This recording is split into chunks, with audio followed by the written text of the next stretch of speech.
In my introductory talk yesterday, I dealt with the importance of seeing ourselves as part of a whole.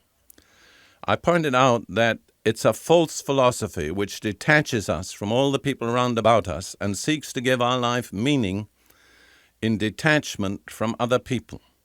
It's like putting a little part of an automobile all on its own and then suggesting that that's all it needs, whereas in actual fact that part is really meaningless until it's integrated with the other parts and fulfills its function in making the automobile work.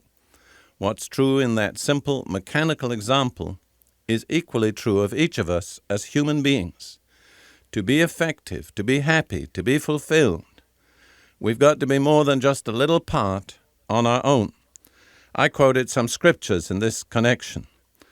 From the Old Testament, I quoted Psalm 68, verse 6. God sets the lonely in families. Or the alternative translation, God sets the desolate in a homeland.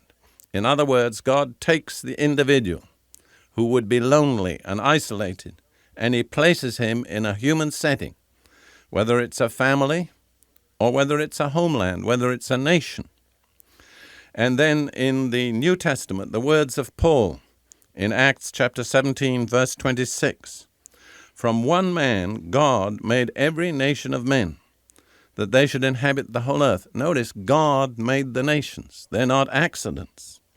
And he, God, determined the times set for them and the exact places where they should live.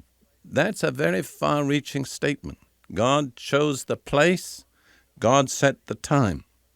And each one of us needs to find our place in the nation where God has set us at any given time. And so I offered this definition of a patriot in the light of the truths that we've just been looking at. A patriot is one who fulfills his allotted role in the nation in which God has placed him. It's important, you see, that you understand that it doesn't just depend on your own personal, individual whims or fancies. God has a hand in this. It was God who placed you in the nation of which you're a member and a part. In my talks today and throughout the rest of this week, I'm going to point out some practical applications of this principle. In my talk today, specifically, I'm going to speak about being relatable.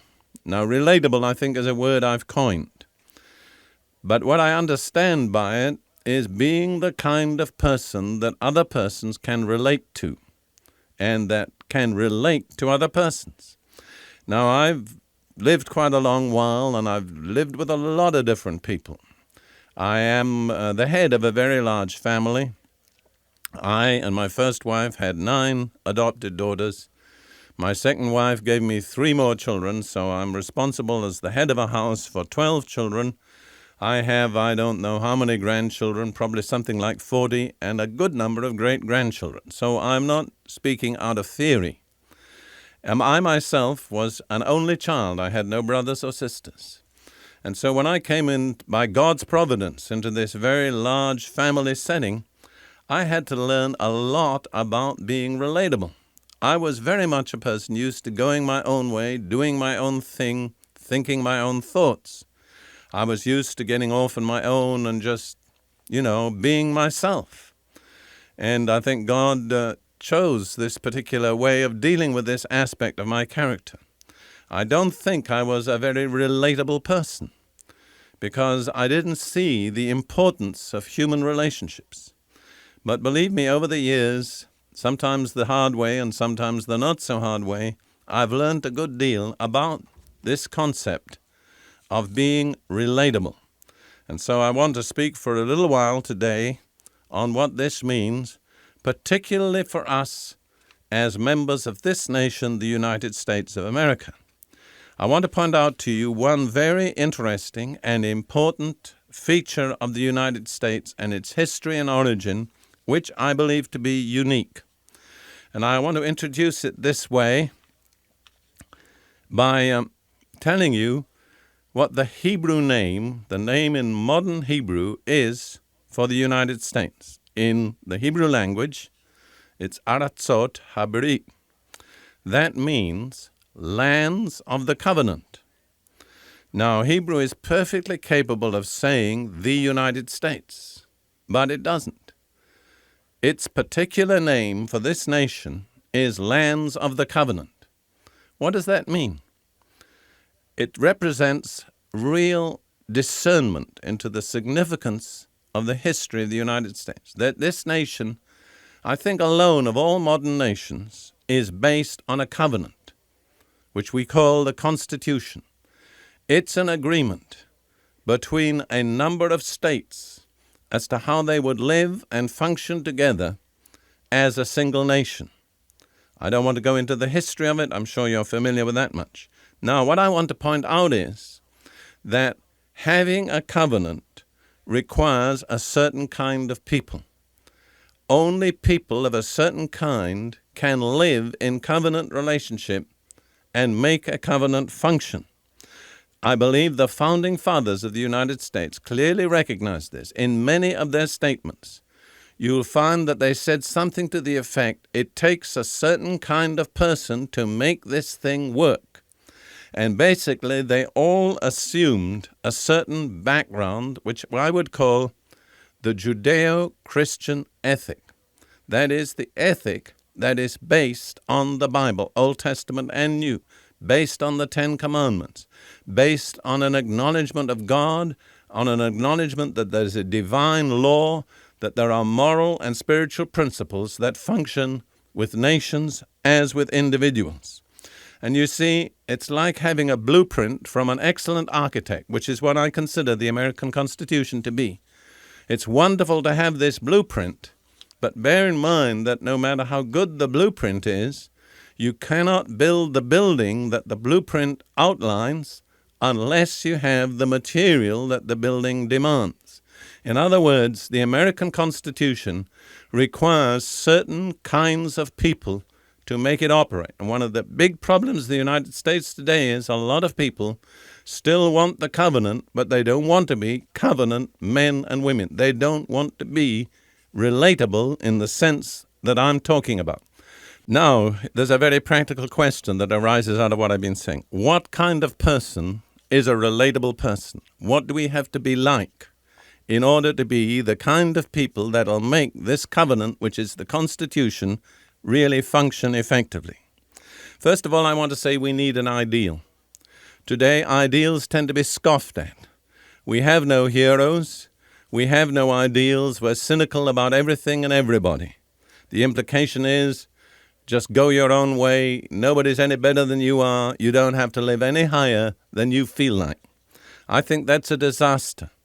And I want to set before you briefly an ideal, which I believe is the ideal of being a relatable person. And I want to take it from Psalm 15. I won't have time to go into it in detail, but I want you to listen carefully. It begins with a question. Lord, who may dwell in your sanctuary? Who may live on your holy hill? And I believe that the kind of person that can relate to God is the kind of person that can relate also to men. Now, here's a list of things I want you to think about. He whose walk is blameless and who does what is righteous, who speaks the truth from his heart and has no slander on his tongue, who does his neighbor no wrong and casts no slur on his fellow man, who despises a vile man but honors those who fear the Lord, who keeps his oath even when it hurts, who lends his money without usury and does not accept a bribe against the innocent. He who does these things will never be shaken. Now that's what I call a covenant man or a covenant woman. That's what it takes to be truly relatable. It's an ideal. We will not always live up to it. But the fact that we cannot always live up to it is no reason for abandoning the ideal. And I want you to see how much there is in this picture which deals with how we are in our relationship with our fellow men. It says, he who speaks the truth from his heart has no slander on his tongue. He does not speak evil of others. Who does his neighbor no wrong and casts no slur on his fellow man. We do not attack our fellow men. We do not pull people down to lift ourselves up. He despises a vile man but honors those who fear the Lord. Notice honor. That's a thing there's very little of in contemporary society. We've almost forgotten how it is to honor the people that should be honored. And then it says, who keeps his oath even when it hurts.